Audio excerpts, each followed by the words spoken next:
What's going on, everybody? Welcome back to the Bright Pinstripes, episode 12. Now, I was supposed to release this yesterday, and I apologize. But I decided that I'm going to change up the podcast a little bit. See, with the season in full swing now, it's kind of different from when I was doing the off season. In the off season, I could talk about the free agent moves and what's going on. Now, I had a confliction. Do I continue talking about baseball, or do I continue to talk about the team I love, the Yankees, which is really what I wanted to do. But I still wanted to expand to other fan bases.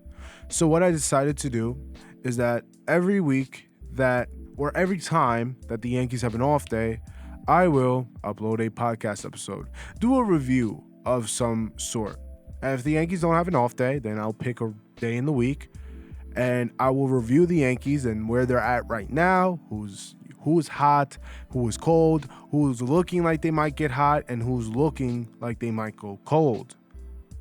It's just something that I want to try out, see what happens, see where I go with it, and it's going to be fun. I think it's going to be fun. It's different, so let's get right into it. So, obviously, the Yankees take their first two series of the year. They beat the Giants. They win their first game dominantly behind their ace, Garrett Cole, who is looking like he might be a Cy Young. I didn't have him in the cards for it, but you know what? If he does, he does. But again, we're talking about awards way too early. There's a lot more to happen, and so we're not even going to get into that. But the Yankees are 4-2. They took their first game of the season on opening day against the San Francisco Giants, almost said New York Giants. They took their first game by a score of 5-0, almost said 6-0. That was a different day. That was their first win. Garrett Cole was dominant, looked great. Second game, I was there. Clark Schmidt on the mound, and the Giants beat them 7-5 after a controversial, and I will say this until I go to my grave, a controversial call where the second baseman's foot was off the bag, or I think it was actually Tyrell Estrada. And they called him out, and they ended the game on a double play, which shouldn't have been a double play, but whatever. I let it go. And then the next day, the Yankees go on to win 6-0 with Mr. Johnny Brito on the mound, who actually got sent down for Ian Hamilton. Beyond me. Then the next day, on Monday, the Yankees would beat the Phillies 8-1 in a dominant victory. Then the next day, they would get dominated by the Phillies 4-1, but then they came back with their ace on the mound, versing Aaron Nola too, winning 4-2 behind a Trevino 2-run home run, his first home run of the season. Now, today the Yankees were supposed to play the Orioles, but because of inclement weather, they will not be playing. They will play that game Friday and then play the rest of the game Saturday, Sunday. It's a 3-game series where I see the Yankees not dominating the whole way through, but definitely I see them sweeping this series. At least they should. They at least should sweep this series. It is the Baltimore Orioles. Yes, they are better, but I would say, again, it's still the Orioles. The Yankees own the Orioles.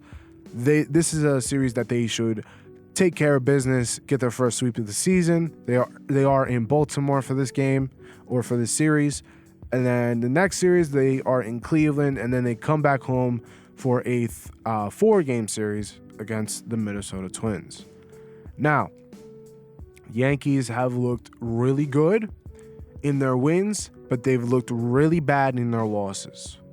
The one thing I'll take away from their losses is that in the 2 losses, the Yankees fought back. They didn't win. And again, a loss is a loss. I will not go against that. But from what I've seen, the Yankees aren't backing down. If you remember last year, there was a stat, and I remember I saw it from John Boy Media, where they said that the Yankees, there was a stat that showed that the Yankees are the best team in the league when they were down, and they were the best team in the league they were the best team when down in the game, right? They were, they could come back pretty much. They were the best team in the league, and they had the best chance to come back in a game that they were down. And then they were the best team in holding a lead. That was in the first half. And obviously we know what happened in the second half and whatnot. But from what I'm seeing, the New York Yankees are fighting. And that's something that I feel like we were missing in that second half, was that fighting spirit. I felt like there was what am I looking for? What's the word? There was a lack of care. There was a lack of, it was the same vibe that I got from the 2021 season. Like, they didn't care. They were just doing it just because it's their job. And I think the spirit of the Yankees is, we need to win, and we need to win now, which is what I want. We need this team to have a sense of urgency. And so I like what I'm seeing so far from this team. Now, so the preview, we should have Nestor Cortez pitching on the second game against Baltimore, and then the third game should be Herman. We do not know who will be tomorrow's starter, but that should mean, because if Herman is pitching the third game of the series, that means Garrett Cole should be pitching the second game of the Guardian series. So that's when we should see Garrett Cole again, I believe, because Cole pitched the third game in the Phillies game, and then 1, 2, 3, 4, 5. Yeah, so he should be pitching the second game in the Guardian series. Now, who's my hot player? I'm going to find a name for this. I don't have a name yet, but we're going to name this segment. This is going to be the Who is Hot. And I'm going to take one pitcher and one hitter. My hitter is one Gleyber Torres. You see, Gleyber Torres right now is 2019 Gleyber Torres. What we are seeing right now is 2019 Gleyber Torres.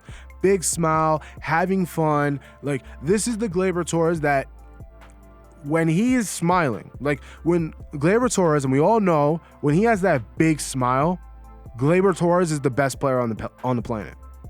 Like, legitimately. He's just better when he has a big smile on his face. When he's not enjoying baseball, when he's frustrated, when he's down, whatever, he is awful, god awful. And it correlates. It really does correlate.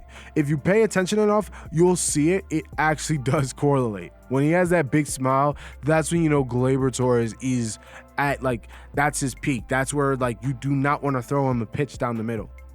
And Gleyber Torres right now has been phenomenal in the early going. He's batting .421. He has 2 home runs, 8 hits out of 19 at-bats, 6 RBIs, with 5 stolen bases already. Now, I know with the bigger bags, we're expecting there to be more steals. But already, 5 stolen bases. And I love it.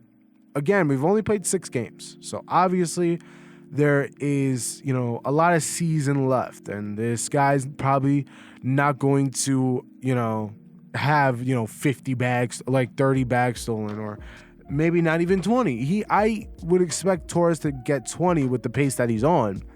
But yeah, I love what I'm seeing from Gleyber Torres. And then my cold player, my hot pitcher, actually, before I go to my cold player, is Garrett Cole. Already 2 starts. The guy hasn't given up a run himself, but he does have a .73 ERA, and he has 1 run given up because yesterday when Loizaga came in, he loaded the bases, gave up the run at third. But Garrett Cole has been dominant. Like, Garrett Cole has been, this is Houston Cole. Like, Garrett Cole is he's just shoving. Like, legitimately. The guy is pitching amazingly. Like, the guy's just been great. Obviously, he won 2 of his starts, the .73 ERA, which will again not stand, but still something to talk about. Pitching 12 innings, and you love to see it. 19 Ks, got 11 on opening day, 8 last night, or yesterday afternoon, looking like a prime Garrett Cole. This is the Garrett Cole we paid for. This is the Garrett Cole that we said, give him all the money in the world.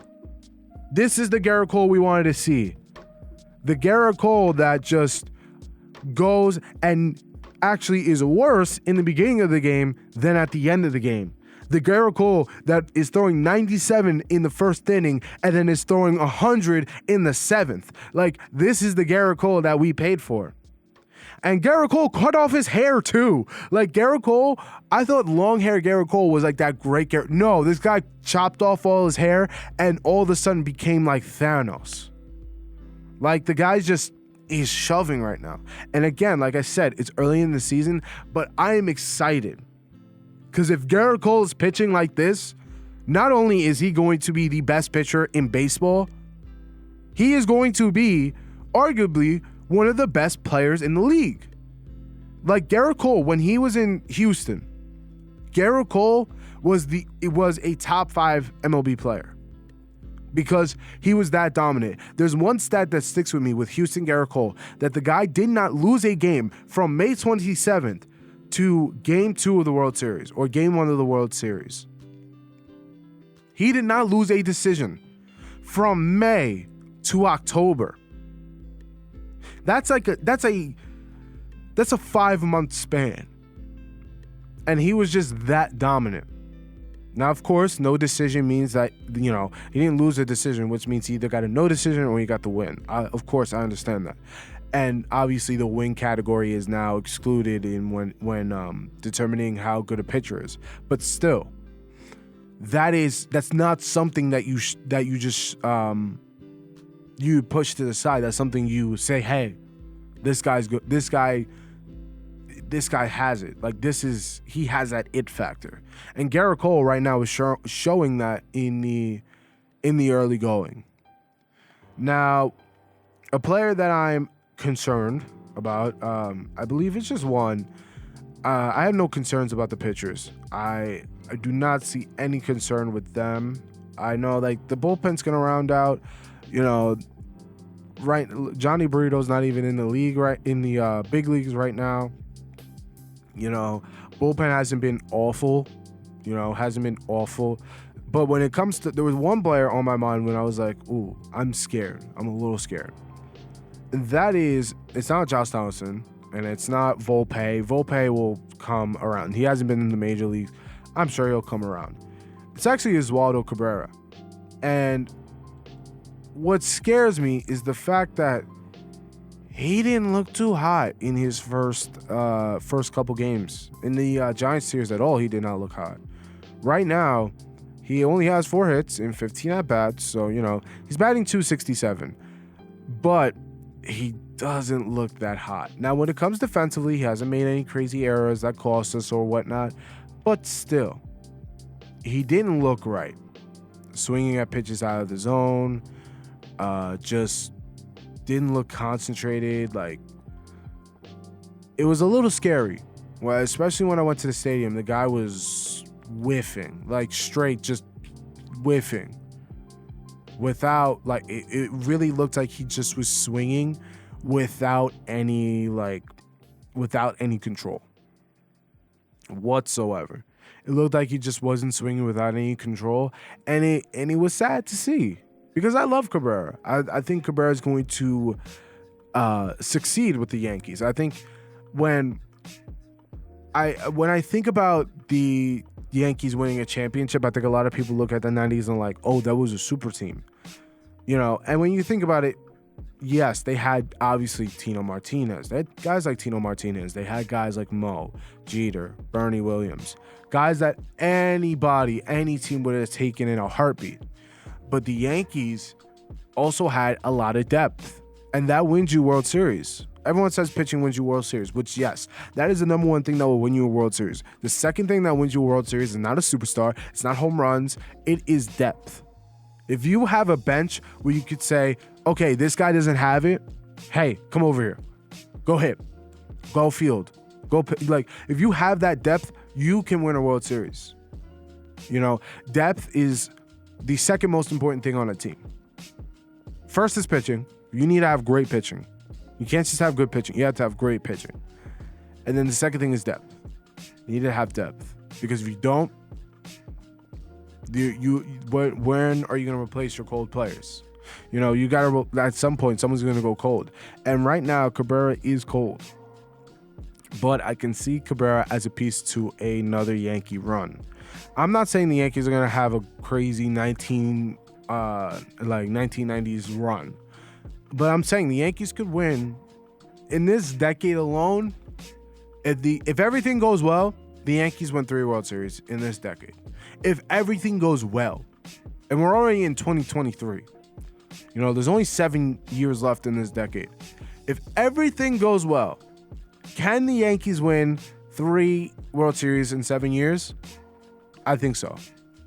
Without bias, I think they could win 3 World Series if everything goes right. But you gotta have depth, and if Cabrera doesn't heat up, that's the problem. Because now it's either you choose Cabrera in left or you go with Hicks. And Hicks did not look so hot.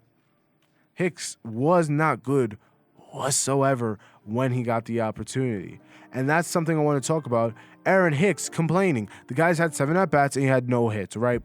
He actually came up in the 9th, and what did he do on Saturday? Nothing. Funny. He did complain. There was a quote of him complaining because of his playing time. And, if this was,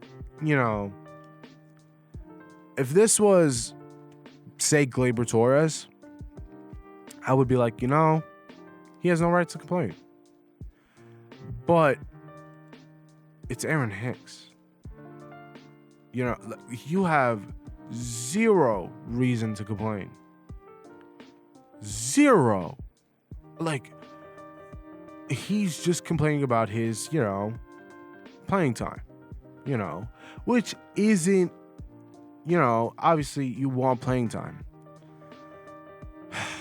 But you can't complain about your playing time if when you get that opportunity to play, you don't capitalize. If I went to my boss and said, I want a promotion, I want a promotion, I want to be a manager, they look at me like a crazy person. Be like, you don't deserve it. Not because I'm not a good worker, but because I don't have that manager. That's a bad example, actually. It's a terrible example. But Aaron Hicks I'm sorry, but he doesn't have it. And so he goes and he went to the Athletic and said, I have no idea what my role is. It's kind of uncertain. Yeah. And it obviously is uncertain because you can't play. And so Aaron Boone went and said, he said, I just want to play. I don't want to come off the bench and face closers all day. I want to play in the field. I want to play every day. It's just what I want to do. I want to start. I really don't know what else to say. That's what Aaron Hicks said to Aaron Boone, apparently. At this point, just eat the money and release him. Because I'm not getting disrespected like that.